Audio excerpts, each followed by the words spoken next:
Why did the DA burn the flag, and why are so many people angry about it? This is going to be a quick episode, just a few comments. Let's go. Spread the fire, or if you're the DA, set a fire, and burn the South African flag as you make political messages. This week we've had the strange controversy of the DA's latest political ad being one where they set alight the South African flag, and it's gotten a lot of pushback and a lot of people just talking about it, for better or worse. Mostly worse, if you look at what the trends are saying. So let's talk about the ad, not only the burning of the flag, but it's in its entirety. Is all media good media when you're trying to win votes in an election? My answer is no, and I want to share just in two ways why I think the DA should not have done this ad. I think this was in poor taste. So the first issue with this ad is really one that's got nothing to do with the burning of the flag.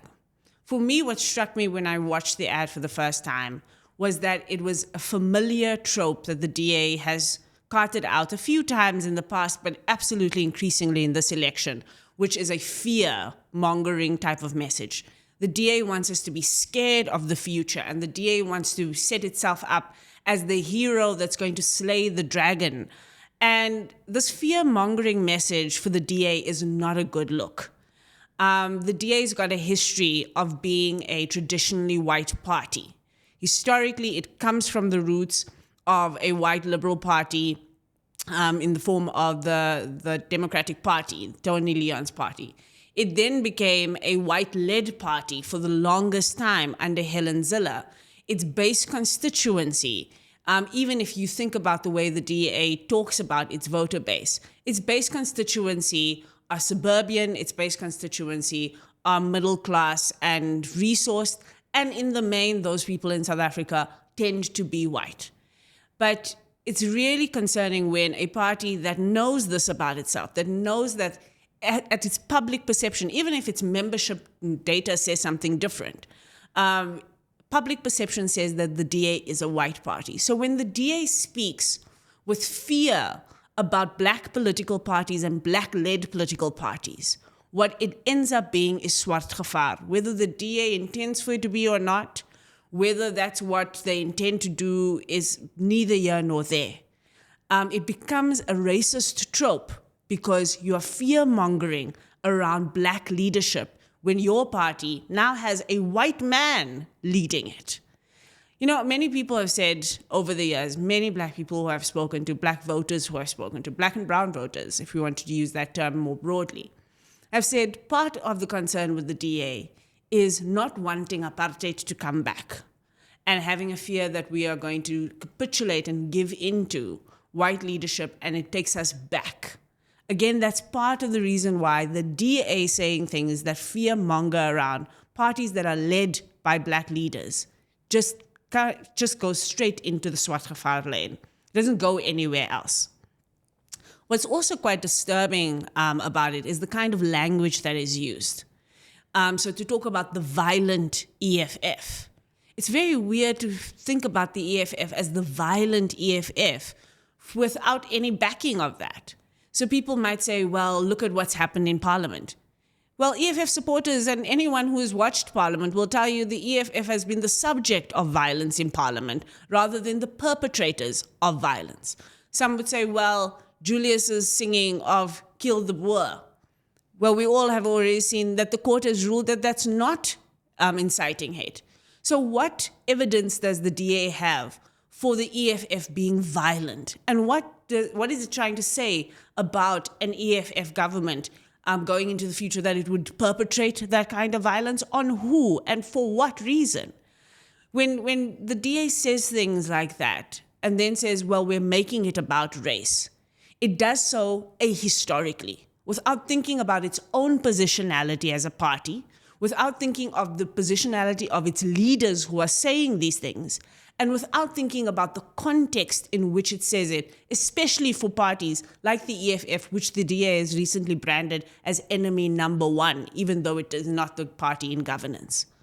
I think the DA has failed in this regard. It's failed to be sensitive to people's sensibilities in the country. It's failed to be sensitive to race relations in the country.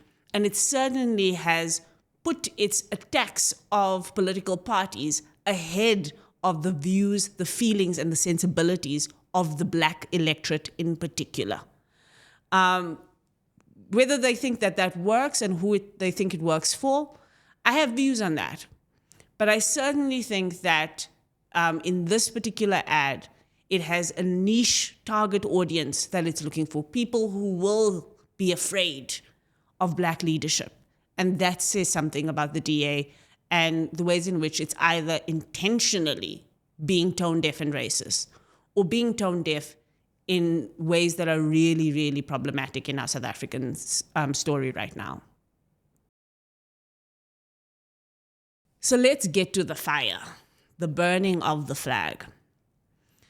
Many people have said that the DA was just putting out a metaphor. Some people have rationalized it. It's just a metaphor for what the ANC is doing. The ANC is burning the country. Some people have said, well, every time you get publicity as a political party, all publicity is good publicity.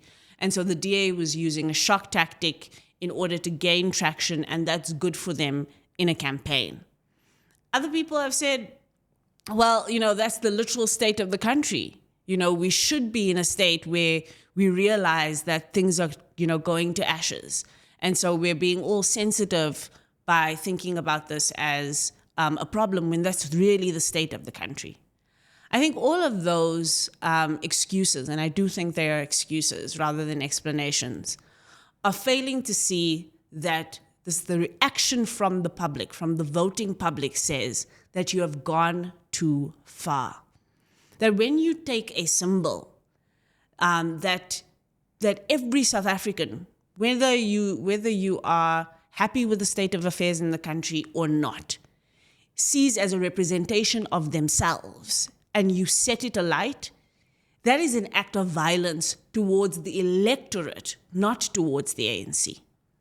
The flag does not belong to the ANC. It does not belong to political parties. It does not even belong to the government of the day. The flag is a shared symbol, a shared national symbol. It belongs to all of us.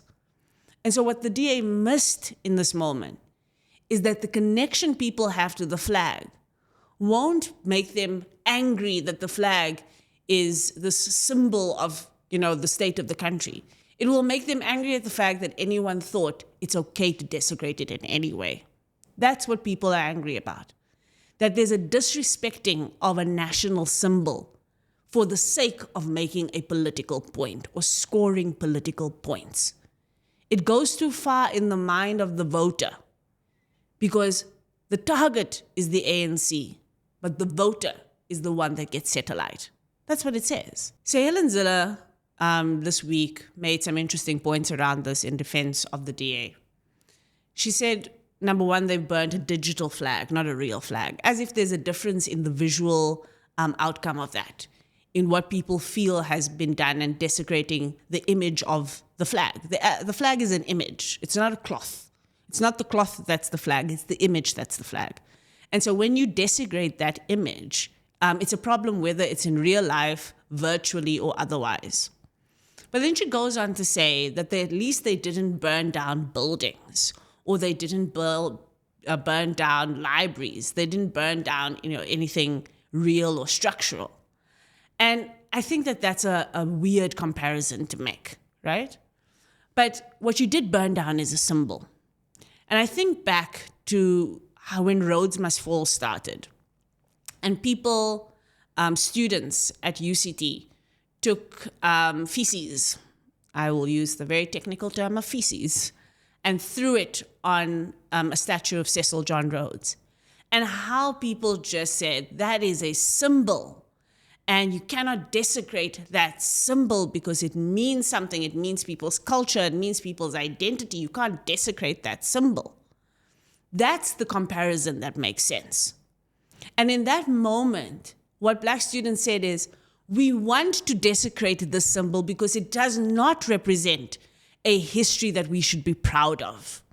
So you desecrate things when you are not proud of them, not things that you are proud of, not things that you want to restore, not things that you want to have work. You desecrate things when you are trying to say, this thing is nonsense.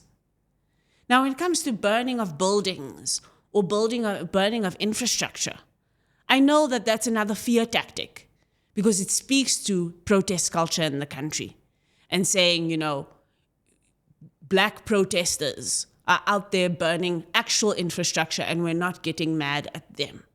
Again, that argument, number one, lacks context, but number two is part of the scare tactics that the DA is trying to employ. And again, doesn't sit well with black voters in the main who are trying to find a political alternative for those who are not happy with the status quo or are not happy to vote ANC, even if they're ANC aligned at this point. The DA does itself no favors by going down this path. What is really worrying for the DA's campaign as a whole, and what both of the problems I've highlighted with this ad do, is that the DA is centering itself as the savior.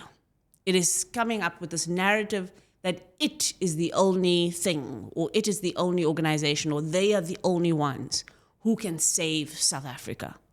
And I think that what that does, it detracts and takes away our agency rather than gives us agency. A lot of voters already feel like what we're doing is we're staring down a barrel of a future that is hopeless. And people have a lot of fear about the uncertainty of this election, fear about the future. The answer to that is not to say that we are the only ones who can rescue you. The answer is that we as South Africa can come together and do something different. What is the different thing we must do? What is the hope for the future? Because it certainly cannot just be rested in the face and the person of a John Steenhuisen or in the political machinery of the DA. There must be something that brings the electorate along, the voters along, communities along. And I think the DA is missing that as well. The future of this country is its people, not its political parties.